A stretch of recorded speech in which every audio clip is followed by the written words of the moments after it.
اساتذہ کے درمیان، طلباء کے درمیان بیٹھا ہوں۔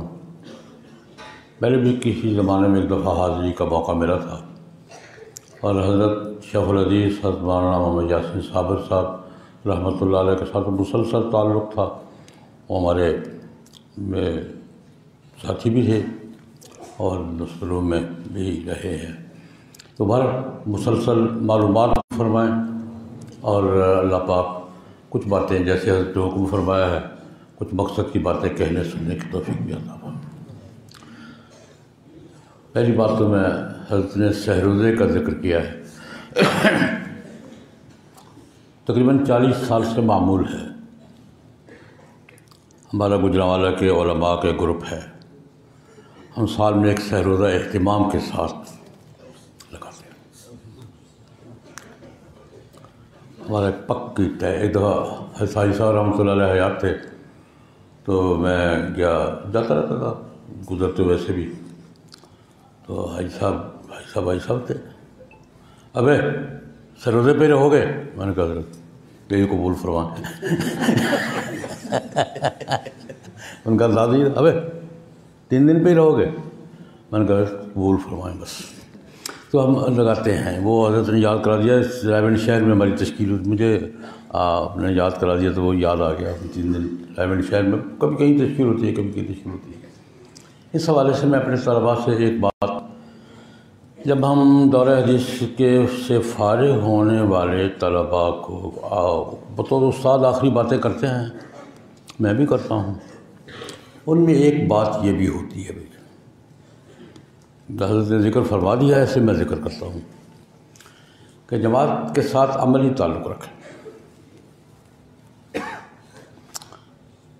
ایک بات شاید حضرت کے مزاج کے خلاف کر دوں، بالکل وقف نہ ہو جائیں، اپنا کام جاری قائم رکھیں، لیکن جماعت کے ساتھ عملی تعلق تھوڑا سا وقت کبھی کبھی لگانے کا۔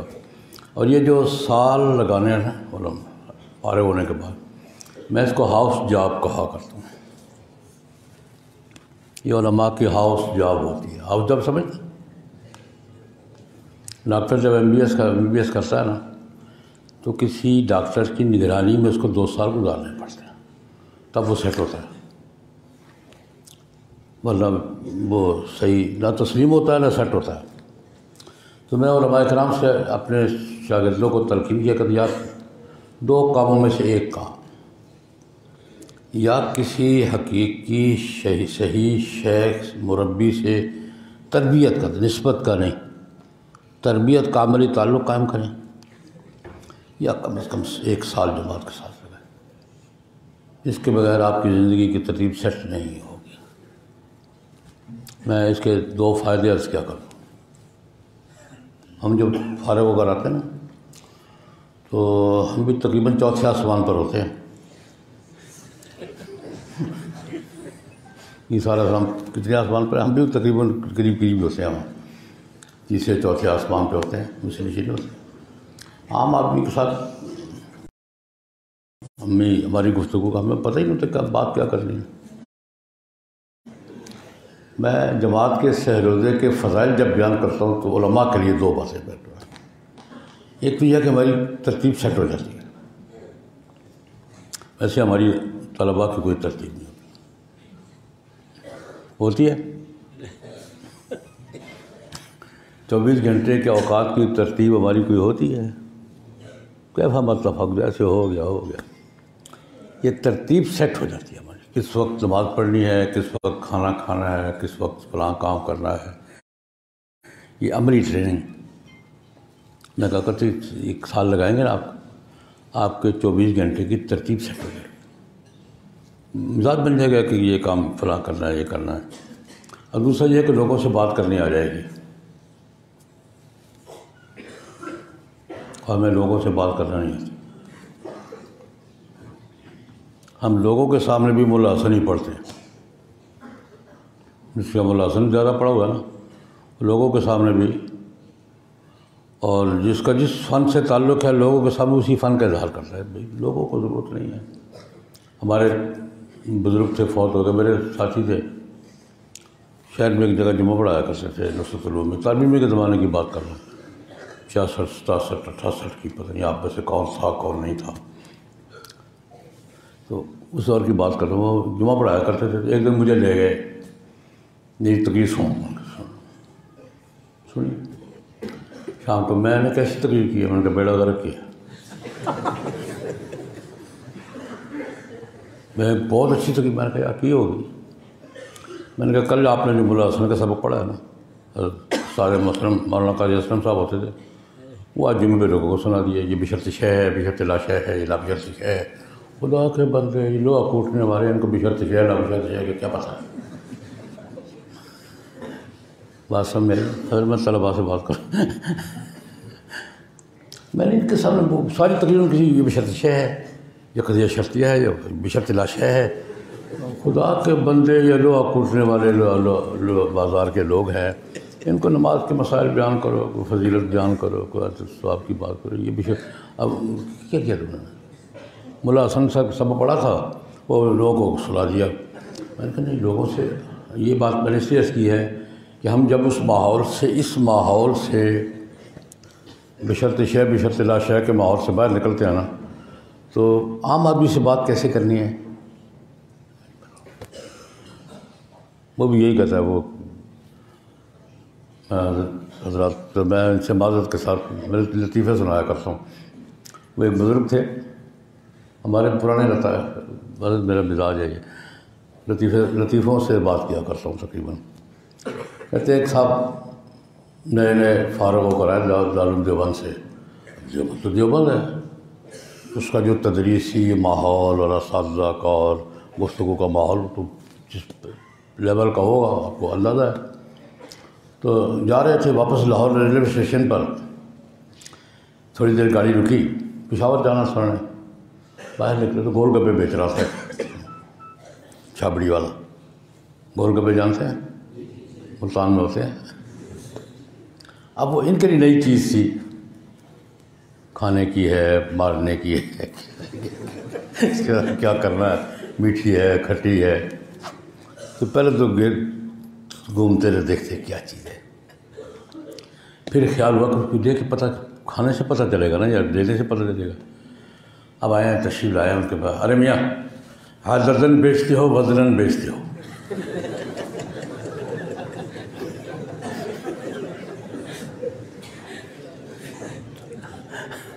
ارے میاں، عددن بیچتے ہو وزنن بیچتے ہو؟ اب اس کو غریب کو کیا پتہ عددن کیا ہوتا ہے، وزنن کیا.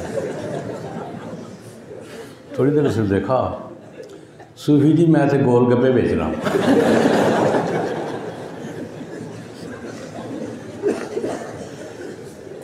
میں نے کہا دو چیزیں، ایک تو اوقات کی تنظیم ہو جاتی ہے، مزاج بن جاتا ہے، اور دوسرا لوگوں سے بات کرنی آ جاتی ہے. عام آدمی سے بات کیسے کرنی ہے. ایک لطیفہ اور سنا دیتا ہوں. میں نے سن 69 میں دورہ کیا تھا. سن 69 میں والد محترم حضرت مولانا محمد سرفراز خان صفدر رحمۃ اللہ علیہ سے بخاری پڑھی تھی، مسلم شریف چچا جان سے پڑھی تھی، صوفی عبدالحمید سواتی صاحب سے، اور بھی. تو اس وقت ہمارے ہاں یہ تحریر جہاں کا ہمارے نہیں تھا، ماحول نہیں تھا. نصرت العلوم اس وقت وفاق میں تھا بھی نہیں، بعد میں آیا. زبانی امتحان ہوا کرتا تھا. ہم تقریباً دورے کی کلاس میں 13 یا 14 تھے اس وقت. یہ معروف ہمارے ساتھی تھے، مولوی شمس الدین شہید بلوچستان والے، ڈپٹی اسپیکر رہے، وہ میرے دورے کے ساتھی ہیں، یہ اردو میں پڑھے. ہماری کلاس تھی، زبانی امتحان ہوا کرتا تھا، اور اکٹھے بٹھا لیتے تھے. یہ پرچوں ورچوں کا چکر اس زمانے میں نہیں تھا. حضرت مولانا بشیر احمد پسرول رحمۃ اللہ ہمارے اکابر میں سے تھے. شیخ التفسیر حضرت مولانا احمد علی لاہوری رحمۃ اللہ علیہ کے اجل خلفاء میں سے تھے، اور یہ ڈیرہ غازی خان کے تھے، تو سے شریف کے تھے. وہ امتحان لینے کے لیے آئے. ہم 13 یا 14 لڑکے سامنے بیٹھے ہیں. تو انہوں نے بسم اللہ کی کتاب کھولی، کوئی حدیث پڑھو یار. مولوی شمس الدین شہید نے ایک روایت پڑھی. وہ حضرت پسروری رحمۃ اللہ علیہ فرمانے لگے کہ میں اس پر تم سے نہ فقہی مذہب پوچھوں گا، نہ دلائل پوچھوں گا، تم نے رٹے ہوئے ہیں. عام طور پہ ہمارا امتحان یہ ہوتا ہے نا، کس کی دلیل ہے، کس کے خلاف ہے، کیا مسئلہ ہے، کیا، وہ یہ نہیں پوچھوں گا، یہ تم رٹ کر آئے ہو، پتہ مجھے. میں یہ پوچھوں گا کہ یہ حدیث خالص دیہاتی ماحول میں، پیڑوں کے ساتھ، دیہاتی ماحول دور دراز کے کسی گاؤں میں عام پبلک دیہاتی مجمع کو سمجھانی ہے، کیسے بیان کرو گے؟ جانا تو اب لوگوں میں ہے نا، تم جان کیا لے رہے ہیں؟ یہ حدیث جو پڑھی ہے بالکل جاہل قسم کے، اجٹ قسم کے دیہاتیوں کے سامنے یہ حدیث آپ نے پڑھنی ہے اور سمجھانی ہے، کیسے سمجھاؤ گے؟ میرا کام بن گیا. میں متوسط درجے کو، بہت اچھا طالب علم بھی نہیں تھا، بہت نرم بھی نہیں تھا، درمیانے درجے کا طالب علم تھا، لیکن یہ کام میرا تھا، باتیں کرنے کا شروع سے آدھی اسی انداز میں. میں نے کہا کہ میں بیان کروں. میں نے اس حدیث پر ٹھیٹھ پنجابی میں کچھ 7 منٹ گفتگو کی. حضرت مجھے شاباش بھی دی، 100 نمبر والا طالب علم تھا نہیں، میں 100 نمبر بھی دیے. میں 60-64 والا تھا، لیکن حضرت مجھے 100 نمبر بھی دیے، شاباش بھی دی. انہوں نے کہا اصل کام اب دنیا میں جا رہے، اصل کام یہ ہے کہ لوگوں کو دین سمجھانا ہے تو کس انداز سے سمجھانا. بات سمجھ نا. دوبارہ حضرت نے ذکر کر دیا تو میں نے کہا ہمارا اب بھی الحمدللہ مسلسل معمول ہے، پوری جماعت ہے، علماء کرام آپس میں مشورہ کر کے طے کرتے ہیں. مفتی صاحب بھی ہیں، مفتی محمد نعمان احمد صاحب ہمارے شہر کے بڑے مفتی ہیں اور ہمارے ساتھی ہیں. تو ہم ایک سیر روزہ لگایا کر بھی جہاں تشکیل ہو جائے، اس میں میری دوست کی خصوصیات اور عرض کر دیتا ہوں. ہمارا سیر روزہ بڑا مشہور ہے علاقے میں، انتظار ہوتا ہے لوگوں کو. ایک تو یہ ہے کہ تشکیل میں میری کوئی رائے نہیں ہوتی، مرکز کے امیر جہاں تشکیل کر، کبھی تقاضا نہیں کیا، کبھی رائے نہیں دی، جہاں امیر کی مرضی. اور دوسری بات یہ ہے، اکثر میں عرض کیا کرتا ہوں، طلباء سے بطور خاص عرض کروں گا، وہ 3 دن میرے مکمل معمور ہونے کے ہوتے ہیں، اور بہت اچھا معمور ہوں. مجھے اس پہ بڑا لطف آتا ہے کہ جب کوئی امیر صاحب سے پوچھو یار، لوگ تعجب سے، میں یار امیر صاحب سے پوچھو، میں مکمل معمور ہوتا ہوں. ہمیں معمور ہونے کی ٹریننگ بھی لینی چاہیے. ہمیں معمور بھی جب بننا پڑ جائے نا تو خوش ہو کے معمور بننا چاہیے، اور معمور بن کے انجوائے کرنا چاہیے. انجوائے سمجھتے ہیں؟ معمور بن کر انجوائے کرنا چاہیے. اللہ نے یہ سعادت بخشی ہے. تو میں سچ کہ میرا 3 دن کا ایک بڑا فائدہ یہ ہوتا ہے کہ میں 3 دن مکمل معمور ہوتا ہوں، اور مجھے اندازہ ہو جاتا ہے کہ معمور کسے کہتے ہیں.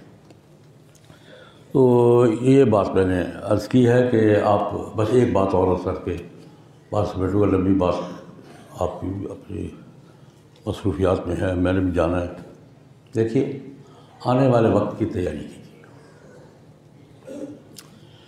اس وقت دنیا کے اساتذہ سے بھی عرض کروں گا کہ دنیا کی جو مسائل ہیں نا، اور انہوں نے جس ماحول میں جانا ہے،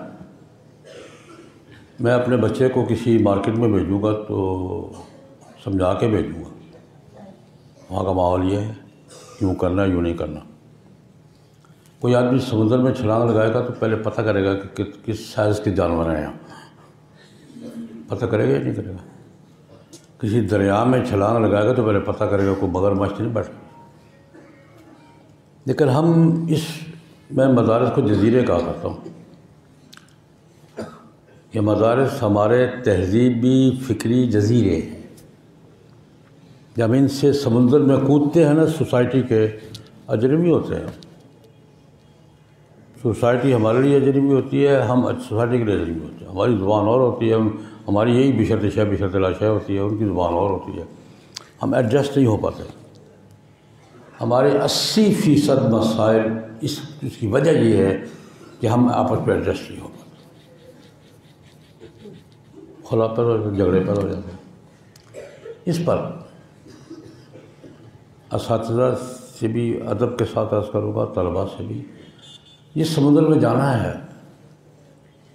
جانا تو سمندر میں ہی ہے نا، کہ جزیرے پہ بیٹھا رہنا ساری زندگی، یہاں سے 8 سال 10 سال کو جائیں گے نا، آپ کہاں جائیں گے؟ انسانی سوسائٹی کے سمندر میں جائیں گے۔ آپ کو پہلے سے پتہ ہونا چاہیے کہ سمندر میں مچھلیاں کہاں ہوتی ہیں، مگرمچھ کہاں ہوتے ہیں، میڈک بڑے بڑے کہاں ہوتے ہیں، ورنہ کیا ہوگا؟ کہیں نہ کہیں شکار ہو جائیں گے۔ یہ بادشاہ تو آپ نے سے بہت سے لوگوں نے پڑھا ہوگا، اور وہ بہت کچھ پڑھ بھی رہے ہوں گے۔ ہماری ادب عربی کی معروف کتاب ہے۔ اب ادب جاہلی سے واقف رہنے کے لیے ہماسہ پڑھتے ہیں، آپ سب مرکہ بھی پڑھتے ہیں، جو کچھ پڑھتے ہیں سب کچھ پڑھتے ہیں، اور ہماسہ بھی پڑھتے ہیں، مطلب بھی ادب جاہلی سے ہمارا تعارف ہے۔ اس میں ایک قصہ لکھا ہے کہ ایک صاحب نے، نوجوان تھا، اکلوتا ہوگا، ماں باپ نے بڑے شوق سے پالا، کھلایا پلایا، جوان کیا، لیکن اس کو ماحول سے واقف نہیں کرایا کہ دشمنی کس سے ہے، دوستی کس سے ہے۔ دشمن داری کے ماحول میں نہ اس کو ٹریننگ دی، نہ سکھایا۔ اب ایک پتہ ہونا چاہیے کہ اس کے ساتھ میری دوستی، اس کے ساتھ میری دشمنی، اس سے ایسے نمٹنا ہے، اس سے ایسے نمٹنا ہے، وہ نہیں سکھایا، کھلاتے پلاتے گئے۔ جب ماحول میں گیا تو اب شریکہ تو شریکہ ہوتا ہے، شریکہ سمجھ تو ہوتا ہے، شریکہ ہر جگہ ہوتا ہے، برادریوں میں بھی ہوتا ہے، مذہب میں بھی ہوتا ہے، جماعتوں میں بھی ہوتا ہے، شریکہ ہر جگہ ہوتا ہے، انسانی فطرت کا خاصہ ہے۔ مقابلہ ہوا 2-4 جگہ تو ہار گیا، مقابلہ نہیں کر سکا، واقف نہیں تھا، کسی نے تیاری نہیں کروائی تھی، کسی نے بتایا نہیں تھا کہ اس سے یہ ہوگا، اس سے یہ ہوگا، وہ جاؤ بھائی اللہ کے حوالے۔ اب وہ ماحول سے واقف نہ ہونے کی وجہ سے، ٹریننگ نہ ہونے کی وجہ سے مقابلہ تو ہونا تھا، مقابلہ ہو گیا، مار کھا گئے۔ اب یہ اپنے گھر والوں کو کوس رہا ہے، اپنے گھر والوں کو کوس رہا ہے۔ کیا؟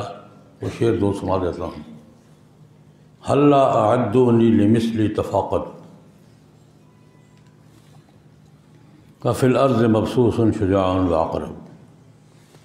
اپنے ماں باپ کو، اپنے خاندان کو کوس رہا ہے کہ مجھے انہوں نے اس مقابلے کے لیے تیار کیوں نہیں کیا، ایک دوسرے کو گم پائیں۔ ہلا اعدونی لمثلی، میرے مقابل کے لیے مجھے تیار کیوں نہیں کیا انہوں نے، تفاقدوا، ایک دوسرے کو گم پائیں۔ وفی الارض مبسوس شجاع وعقرب، ہوئے زمین پر بچھو بھی بکھرے پڑے ہیں، سانپ بھی بچھڑے پڑے ہیں۔ انہوں نے مجھے بتایا کیوں نہیں؟ کس بات پہ کوس رہا؟ کہ زمین پہ بچھو بھی ہیں، سانپ بھی ہیں، پتہ نہیں کیا کیا مصیبتیں ہیں، انہوں نے مجھے بتایا کیوں نہیں، اور مجھے تیار کیوں نہیں کیا۔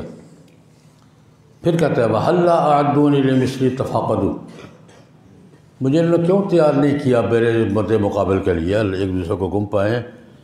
وَإِذِ الْخَصْمُ أَبْزَى مَائِلُ الرَّأْسِ عَنْ، جب ان کو پتہ تھا کہ میرا مقابلہ اس شخص سے پیش آنے والا ہے جو ٹیڑھی گردن والا متکبر ہے، اس سے میرا آمنا سامنا ہوگا، مجھے تیار کیوں نہیں کیا۔ یہ حماسے کا اشعار ہے۔ ہلا اعدونی لمثلی تفاقدوا وفی الارض مبسوس شجاع وعقرب، وہلا اعدونی لمثلی تفاقدوا اذ الخصم ابزى مائل الراس عنقب۔ جب میرا مد مقابل اتنا ٹیڑھی گردن والا متکبر تھا تو انہوں نے مجھے بتایا کیوں نہیں، مجھے تیار کیوں نہیں کیا۔ جب زمین میں ہر طرف سانپ اور بچھو بکھرے پڑے تھے تو انہوں نے مجھے بتایا کیوں نہیں، بتایا بغیر کیوں دھکیل دیا۔ آج ہمارا حال بھی یہی ہے، ہم اپنے ماحول سے تو واقف ہیں یا نہیں، بلکہ زیادہ ہی واقف ہیں، لیکن اپنے باہر کے ماحول سے واقف نہیں۔ کون کون سے بچھو بکھرے پڑے ہیں، ہمیں جب واسطہ پڑتا ہے تو اچھا یہ بچھو بھی تھا، یہاں بھی سانپ ہوتے ہیں۔ جب ہمیں عمل واسطہ پڑتا پتہ ہو، پھر ہم بھی پھر کہتے ہیں یار یہ کیا ہوگا ہمارے ساتھ۔ تو یہ اس ماحول میں اساتذہ کی ذمہ داری بھی ہے کہ موجودہ ماحول سے آگاہی حاصل کر کے ان کو تیار کریں، کل اس سے سامنا ہوگا، اس سے ہوگا، یہ ماحول پیش آئے گا. اور طلباء بھی، سمجھدار طلباء کو یہ تیاری کرنی چاہیے کہ ہمیں باہر کس ماحول سے واسطہ پیش آنے والا ہے. یہاں کی تیاری تو کریں، لیکن آنے والے جس سمندر میں چھلانگ لگانی ہے نا، اس سمندر سے بھی واقفیت حاصل کریں. بس یہی میرا درخواست ہے. پیغام سمجھ لیں، درخواست سمجھ لیں، کچھ سمجھ لیں. اسی کے ساتھ اکتفا کرتا ہوں. حضرت سے دعا کی درخواست ہے. اللہ